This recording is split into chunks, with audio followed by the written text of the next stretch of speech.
My name's Michael and I'm a coach at Speaking Schools Australasia.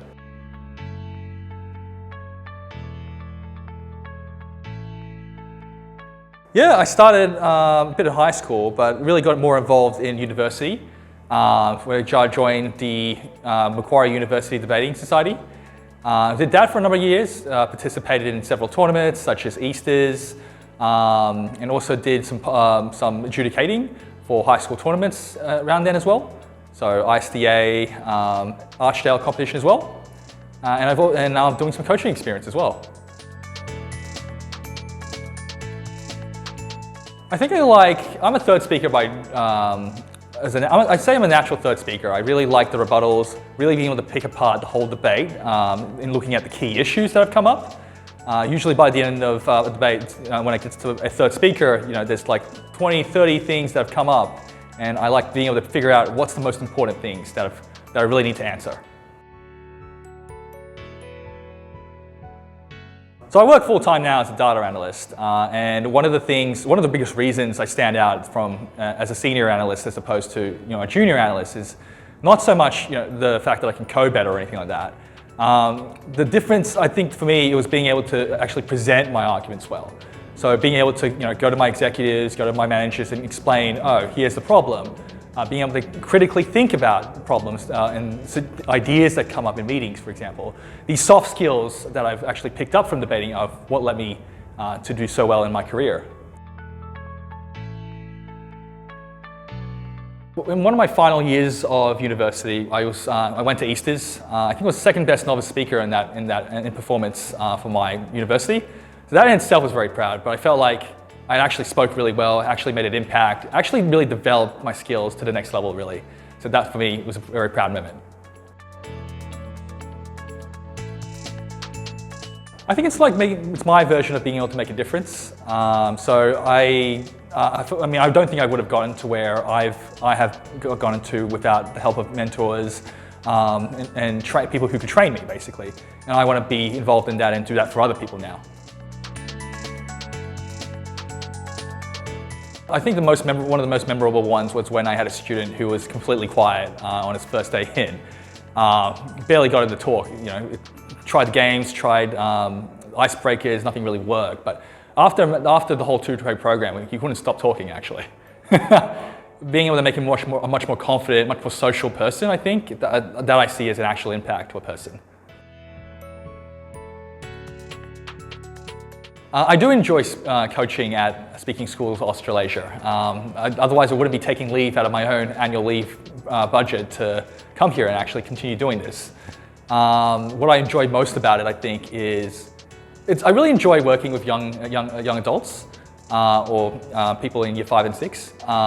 They're still at that age where they're still malleable and still finding themselves, really. And I think being able to be that person to sort of help them into that world of being confident as public speakers, that's to me making a real difference. It's definitely, not only are you making a difference, but you're also gaining a lot of experience as well. So that's another thing I really take out of the coaching experience, right? I'm learning to build empathy, I'm learning to build, teach how to teach people to do things. I'm learning how to present better myself throughout the whole process too. Like, we might be coaches, but we're also, we're probably pretty good at our jobs, but we always have opportunity to learn.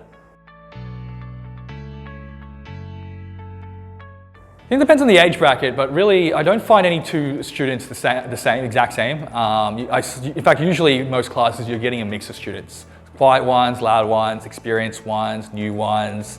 Some people they're very expressive, and some people are very shy. So for me, it's really, I think it's really understanding each individual child, and really understanding what they're trying to get out of these 2 days, and making sure you cater to that, what they're trying to get out of. There are 2 tips that have really helped me get over that fear of coming up to doing public speaking. One is that no matter how badly you do, you can always bounce back. Like, quite frankly, no one really cares how well you do, in fact. You do well, people give you a clap, and then they go home and forget about you. You do badly, they'll still clap, just politely. They'll think you're bad for about an hour, and then they'll go home and forget about you. Like there's really very little consequence to how well you, especially at the teenage years or when you're in primary school years. This is all about just learning and forgetting about consequences. And the second piece of advice is don't be too hard on yourself, right? Like I think especially when you're in primary school and high school, there's that expectation, especially from parents, to constantly be improving. The fact is everyone has bad days. And public speaking, debating is no exception. Sometimes you have topics that you're just not familiar with. Sometimes you're just having a bad day. Heck, sometimes it's just early in the morning and you're tired. There's definitely going to be ups and downs, but overall I find it almost universal that everyone just goes up.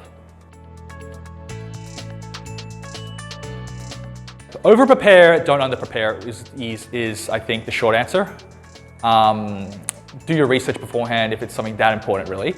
If it's something like a debate where you have very little time to prepare, really step back and go back to your basics if you get stuck basically. Because sometimes in the debate, you've got 5 minutes to prepare as someone else is speaking, people writing notes to you, it can be quite overwhelming. Just step back and realize, okay, you only have to prove a few things to win a debate, really. That's funny because, yeah, I used to be someone who was really afraid of public speaking, actually. In fact, if I recall, I probably was the most shakiest person when I came onto stage. I'd say, well, first I defer myself because just getting up on stage can be in itself an accomplishment. But I'd say, apart from the basic advice of just like speak slower, don't be too hard on yourself. Yeah, I think I had very strong expectations for myself, and having to please my parents back at that age. Definitely, it's probably the most powerful skill set I've developed and I've been able to apply for like real life scenarios. So I mentioned, for example, my job already. When I actually got my first entry-level job, they never even looked at my academics. The thing that stood out for me, and they made it very clear, was that debating experience, that ability to do the interview well. My first job was actually negotiating with suppliers and being an account manager. So they needed someone. They didn't need someone with top grades. They needed someone who could speak to people, present arguments well, negotiate well, understand people well. These are like soft skills you will need for virtually any job, but also for your personal life as well. Maybe not to the point of like starting arguments every day with your partner, but I think the flip side of debating, people think it's all about speaking, but it's also as much about listening to your opposition so that you can respond.